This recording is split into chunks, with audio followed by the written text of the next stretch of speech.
Hello everyone, नमस्ते। स्वागत है आपका ह्यूमैनिटी की चेन के 9th एपिसोड में। वो कहते हैं ना, नसीब जिनके ऊंचे और मस्त होते हैं, इम्तिहान भी उनके जबरदस्त होते हैं। तो आज हमारे साथ जो गेस्ट जुड़ने वाले हैं, इन्होंने कैंसर जैसी बीमारी को पछाड़ा है। ये 23 साल के हैं और अजमेर में रहते हैं। इनका नाम है जयंत कंदोई। और ना ही इन्होंने इस बीमारी को हराया, बल्कि आज बहुत लोगों की मदद कर रहे हैं, इस क्षेत्र में काम भी कर रहे हैं।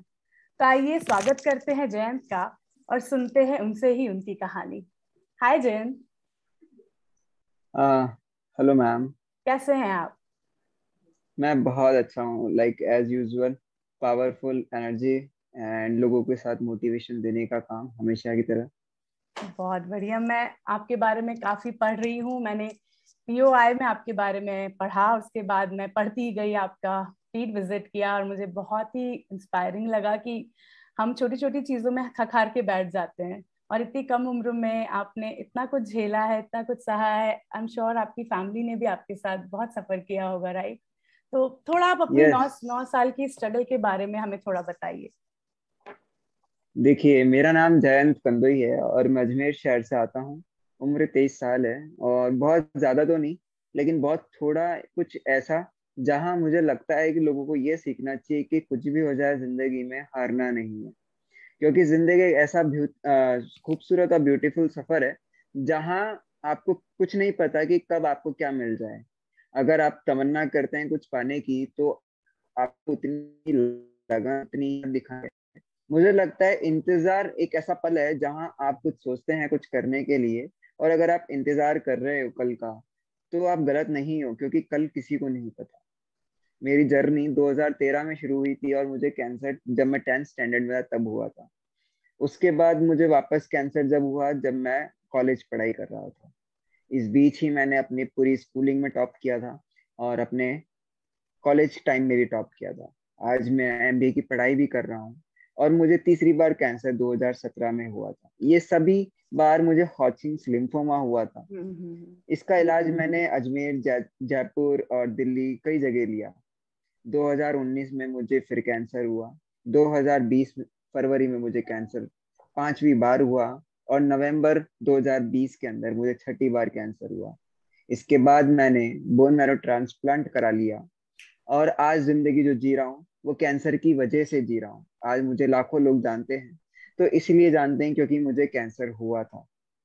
मैंने उसको अपनी कमजोरी नहीं समझा, मैं उसको आज भी अपनी स्ट्रेंथ समझता हूँ। आज मैं जो कुछ हूँ उसका पूरा जो डिवोशन है मैं कैंसर को देना चाहता हूँ। मैंने इसी बीच एक स्टार्टअप खोला जहां मुझे 1 करोड़ रुपए का फंड भी हुआ। वो मैंने अपने दोस्तों को हैंड ओवर कर दिया क्योंकि इलाज मेरे लिए पहले था। उसके बाद मैंने अपना एनजीओ स्टार्ट किया। आज एनजीओ में हम 700 लोग हैं और वो कैंसर पेशेंट्स की मदद करते हैं और पूरे पैन इंडिया काम कर रहे हैं। साथ ही साथ अभी मेरे 2 स्टार्टअप और भी चल रहे हैं, जहाँ एक स्टार्टअप पे 1 मिलियन डाउनलोड्स कंप्लीट हो चुके हैं प्ले स्टोर पे। उसका नाम है ज्ञान की बातें। और उसके अलावा भी मेरे कई सारी किताबें आने वाली हैं। ये सब मैं बताना चाहता हूँ दुनिया को कि अगर आप कल को बुरा मानते हो तो मुझे लगता है कि आपने अपनी जिंदगी नहीं जी। आप अपने आज को बेहतरीन बनाओ, आप आज खुश रहो और कल उससे ज्यादा बेहतरीन है। आप कल बहुत ज्यादा खुशियां पाने वाले हो अगर आप अपनी उम्मीद नहीं हारते हो और कल पे भरोसा रखते हो। तो ये दुनिया है, ये दुनिया के अगर बारे में आप सोचोगे तो कुछ नहीं हो सकता, क्योंकि उनका काम है सिर्फ कहना, आपका काम है करना। और अगर आप करते हो तो सच मानो कल आपको बहुत कुछ मिलने वाला है। इसकी श्योरिटी मैं दे सकता हूँ क्योंकि वो जिंदगी में जी रहा हूँ। यही यही चीज मुझे बहुत ही आपकी लगी मोटिवेटिंग कि हम छोटी छोटी चीजों में थक हार के बैठ जाते हैं और इतनी बड़ी बीमारी को, स्पेशली कॉलेज स्कूल टाइम में, और आपने साथ में टॉप भी किया, तो कितना मुश्किल होता होगा और किस तरह से आपके मानसिक स्वास्थ्य पर भी इसका प्रभाव पड़ता होगा, फैमिली पर, फाइनेंशियल, हर हर एस्पेक्ट को कहीं ना कहीं ऐसी बीमारियां जाके टच करती है ना? तो मैं ये जानना चाहूंगी आपसे जैन कि वो एक क्या ऐसी चीज है जिसने आपको अंदर से जीवित रखा हो? कहते हैं ना, हमारी अंदर की आग जली रही, उस वजह से मैं आगे बढ़ता रहा। और आप, क्या वो चीज है जिसने आपका हमेशा हौसला बनाए रखा? जिंदगी में हमेशा से मुझे ये चीज पता था कि मुझे कुछ करना है अपनी लाइफ में। क्योंकि चाहे मेरी वो दूसरी क्लास हो, छठी क्लास हो या 10वीं क्लास हो, मेरे हमेशा गोल्स रहे हैं, ड्रीम्स नहीं रहे हैं। बस गोल ये था कि कुछ करना है, कुछ बड़ा करना है। और इसी को लेके मैं हमेशा इलाज कराने जाता था कि यहाँ से फटाफट फ्री हूँ और अपनी जिंदगी को समय दूं कि मैं आगे कुछ बड़ा कर सकूं। क्योंकि जिंदगी में अगर आए हो तो परेशानी सबके साथ है, सबके साथ है। लेकिन आपने किस बेहतरीन तरीके से वो जिंदगी जी, मैटर वो करता है। आपने क्या लोगों के लिए किया, मैटर वो करता है। आपको लोग क्यों याद रखें, आपको कुछ करना पड़ेगा ऐसा। क्योंकि जिंदगी एक वो पल है, एक वो घड़ी है जहां टिक टिक टिक टिक के अलावा भी बहुत सारी चीजें ऐसी है जो आपका समय बदलता है, आपके परिवार का समय बदलता है, और मुझे लगता है कि आपकी कम्युनिटी का समय भी बदलता है। तो मेरे साथ वही चीज हुई और मैं हमेशा रुकना नहीं चाहता।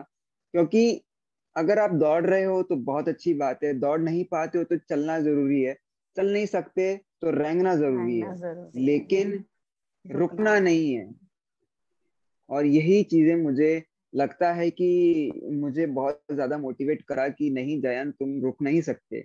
और आज उसी चीजों का नतीजा है कि मैंने कैंसर को 6 बार हराया, और डॉक्टर भी मानते हैं कि मैं पूरे भारत का इकलौता व्यक्ति हूँ जिसने पढ़ा ऐसा मैंने कर इस बारे दिखाया है। में। और आपके इस हौसले को तो मेरा तो सल्यूट है, क्योंकि इतनी कम उम्र में अगर आप इस चीज को ओवरकम कर पाओ कि टेंशन स्ट्रेस तो लाइफ का हिस्सा है ही, पर हमें आगे बढ़ने के लिए आई एम श्योर आपके कुछ अपने कोपिंग मैकेनिज्म्स होंगे, आपके कुछ अपने स्ट्रेस बस्टर्स होंगे, राइट?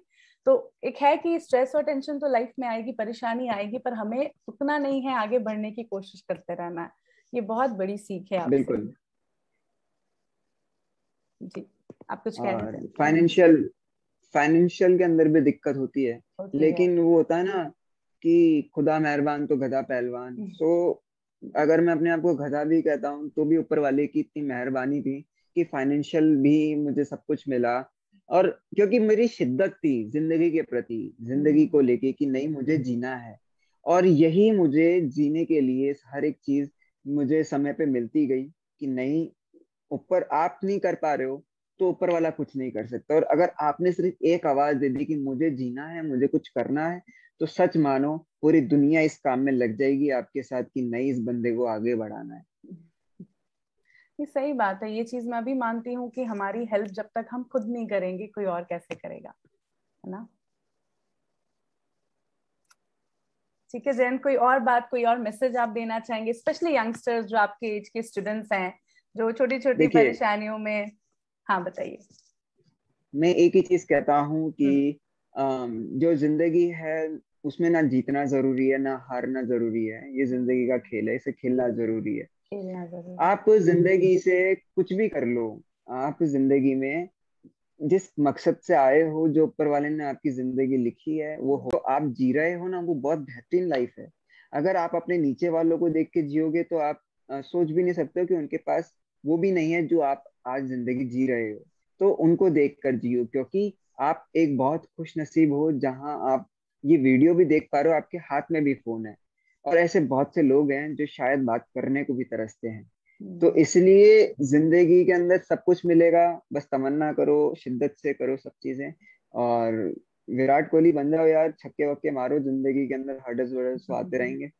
आ, सब कुछ हो जाएगा।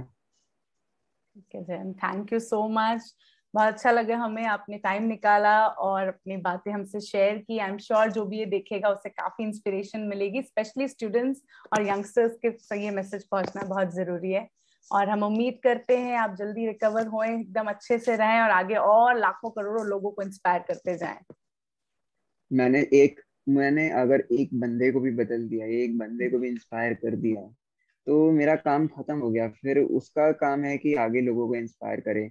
क्योंकि सभी काम हम कर लेंगे तो फिर दुनिया क्या करेगी। हमें सिर्फ ये करना है कि हम जो कर सकते हैं, मुझे लाखों करोड़ों की फिक्र नहीं है, मुझे सिर्फ एक व्यक्ति को बदलना है। कि अगर मैं उसको बदल पाता हूँ, वो अगर अपनी जिंदगी अच्छे से शुरू कर पाता है, तो मेरे लिए वो बहुत है कि मैं अपनी जिंदगी में कुछ कर पाया। आई होप ऐसा ही हो। बस आप स्वस्थ रहें और खुश रहें, यही कामना है। Thank you once again Jayant. Thank you so much ma'am. Thank you everyone for watching. मैं आपको अगले हफ्ते फिर मिलूंगी एक नए एपिसोड के साथ। शुक्रिया।